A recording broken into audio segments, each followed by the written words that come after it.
பேரறிஞர் அண்ணா அவர்கள் வந்து ஒரு கல்லூரிக்கு செல்கிறார். அங்கே போயிட்டு சில மாணவர்கள்ட்ட வந்து உரையாடிக்கிட்டு இருக்கிறப்போ, அங்கே வந்து படிச்சுட்டு இருக்கிற ஒரு மாணவர்கிட்ட கேட்குறாரு, "நீ என்ன படிப்பு படிக்கிற?" அப்படின்ட்டு.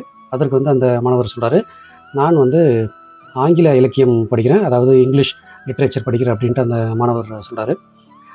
இதை கேட்ட பேரறிஞர் அண்ணா அவர்கள் வந்து அந்த மாணவர்கிட்ட கேட்குறாரு, "சரி, நான் ஒரு கேள்வி கேட்குறேன், அதற்கு பதில் சொல்லு பார்ப்போம்." அப்படிங்கிறாரு.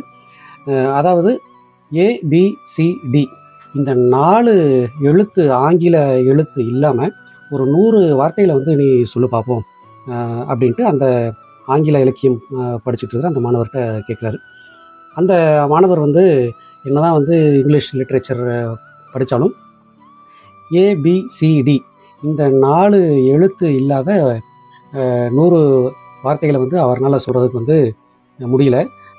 அப்போது பேரறிஞர் அண்ணா அவர்கள் என்ன செய்கிறார் அப்படின்னா, "உனக்கு 1 2 3 தெரியும்ல?" அப்படிங்கிறாரு. "தெரியுங்க ஐயா" அப்படின்ட்டு சொல்கிறார் அந்த மாணவர்.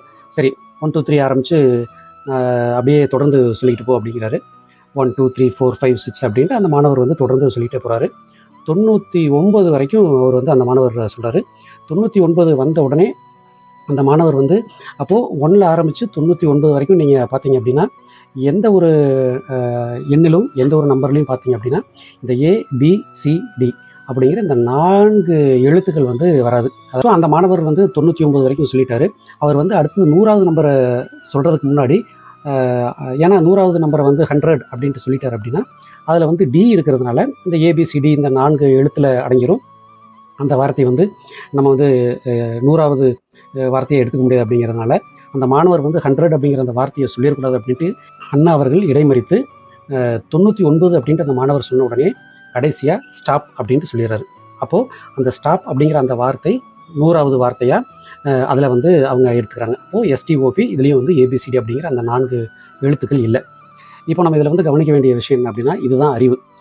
நம்மளுடைய படிப்பிற்கும் மீறிய தேடல்கள் அப்படின்ட்டு வந்து நம்மளுடைய ஒவ்வொருத்தருக்கும் வந்து இருக்குது. நம்மளுடைய அறிவை வளர்த்து கொள்ள வேண்டும் அப்படின்னா, நம்ம வந்து அன்றாடம் நம்ம வந்து கல்லூரியில் படிக்கிற படிப்பையும் தாண்டி நம்ம வந்து சொந்த முயற்சியில் வந்து ஒவ்வொரு நாளும் வந்து அறிவு சார்ந்த தேடல்களை வந்து தேடிட்டே இருக்க வேண்டிய அந்த ஒரு பொறுப்பும் கடமையும் வந்து நம்ம ஒவ்வொருத்தருக்கும் இருக்குது. அப்போது நம்மளுடைய அறிவு நாம் படிக்கும் புத்தகத்தை மட்டும் சாராமல் ஒவ்வொரு நாளும் நம்ம வந்து நம்மளுடைய தேடலிலும் அடங்கியிருக்கு அப்படிங்கிறதான் வந்து இந்த அறிவு சார்ந்த ஒரு கருத்தை நமக்கு வந்து தெரியப்படுத்துகிறாங்க. புத்தகங்களை தாண்டி கல்லூரி பாடங்களையும் தாண்டி அதற்கு மேலும் என்னென்ன இருக்குது அப்படிங்கிறது ஒவ்வொரு நாளும் வந்து நம்ம வந்து தேடி கண்டுபிடிச்சி நம்மளுடைய அறிவை வளர்த்து கொள்வது இன்றியமையாத ஒரு விஷயமா அமையுது. தேடிக்கொண்டே இருங்கள்.